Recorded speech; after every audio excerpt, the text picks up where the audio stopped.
Hallelujah. আমি প্রত্যেককেই বলি যে প্রতিনিয়ত মানে চোখের সামনে যেটা দেখবা তার উপরে তুমি বাইবেলের বাক্য দিয়ে অ্যাড করার চেষ্টা করো, তাহলে জীবনে সফল হবে। হালেলুয়া।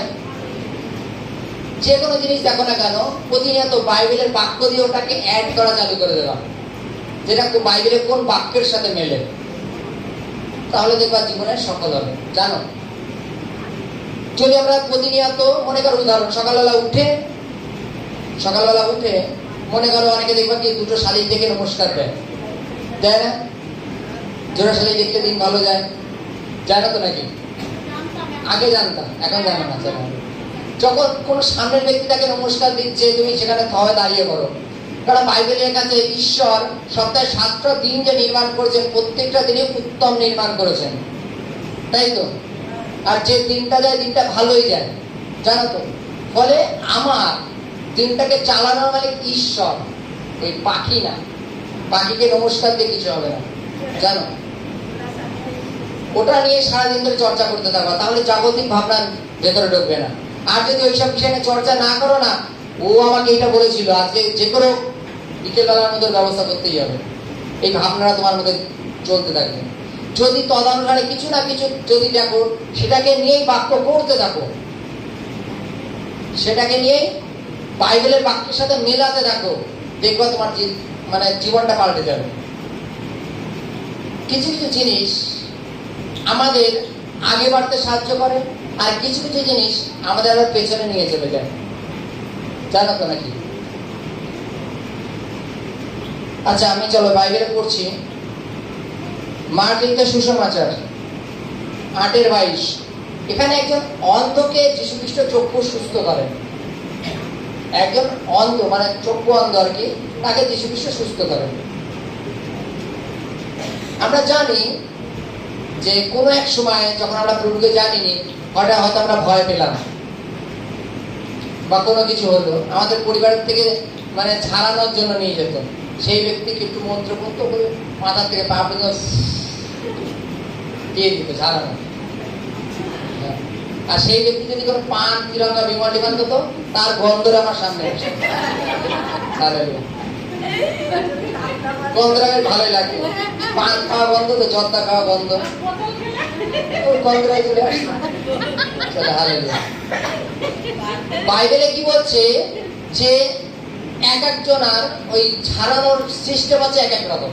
কেউ ফু দিয়ে, কেউ হয়তো হাতেটা ছোট একটা লাঠি করে শরীরে বাড়ি দিয়ে বলে যাও তোমার ঠিক হয়ে গেছে, কেউ বারণ ঢালন দিয়ে এরকম করে করে দেয়, যাও তোমার ঠিক হয়ে গেছে। হ্যাঁ, ওই যে এক একজনের ছাড়ানোর পদ্ধতি এক এক রকম ছিল। আচ্ছা, আমরা পড়বো মার্ক লিখিত সুসমাচার 8:22। সেখানে কি লেখা আছে? যীশু খ্রিস্ট একজন অন্ধকে সুস্থ করেন। পরে তারা বইতে সদাতে আসিলেন, আর লোকেরা একজন অন্ধকে তার নিকটে আনিয়া তাকে বিনতি করিল যেন তিনি তাকে স্পর্শ করেন। তখন তিনি সেই অন্ধের হাত ধরিয়া তাকে গ্রামের বাহিরে লইয়া গেলেন। পরে তার চক্ষুতে থুতু দিয়া তাহার উপরে হস্তার্পণ করিয়া তাকে জিজ্ঞাসা করিলেন, কিছু দেখিতে পাইতেছ? সে চক্ষু তুলিয়া চাইল ও বলিল, মানুষ দেখিতেছি, গাছের মতো দেখিতেছি, বেড়াইতেছে।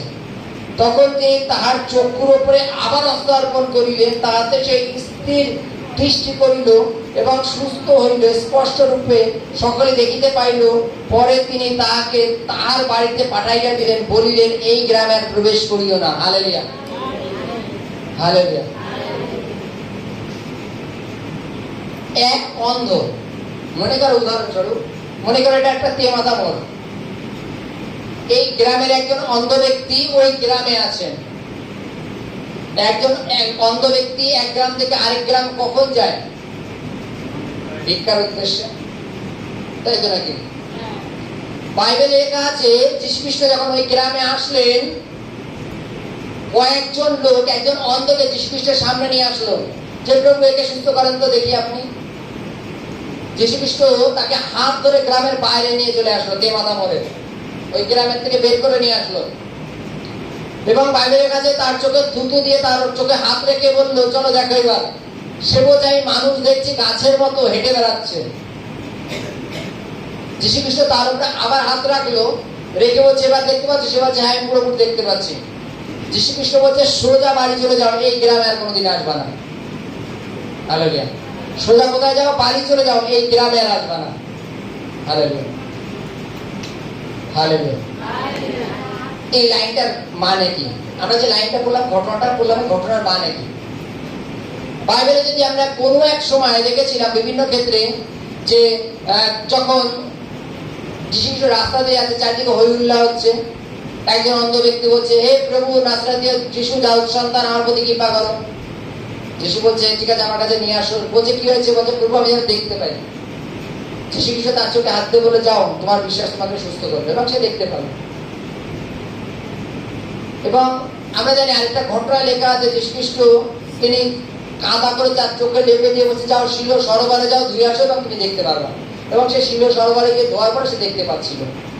এখন এই ব্যক্তিটার উপরে যা থুতু লেপন করে চোখে হাত দিয়ে প্রার্থনা করলো, এবং বাইবেলে লেখা আছে প্রথমবার না, দ্বিতীয়বার এসে পুরোপুরি দেখতে পেরেছে। প্রথমবারে পুরোপুরি দেখতে পারেনি। কেন জানো? আমাদের প্রত্যেকের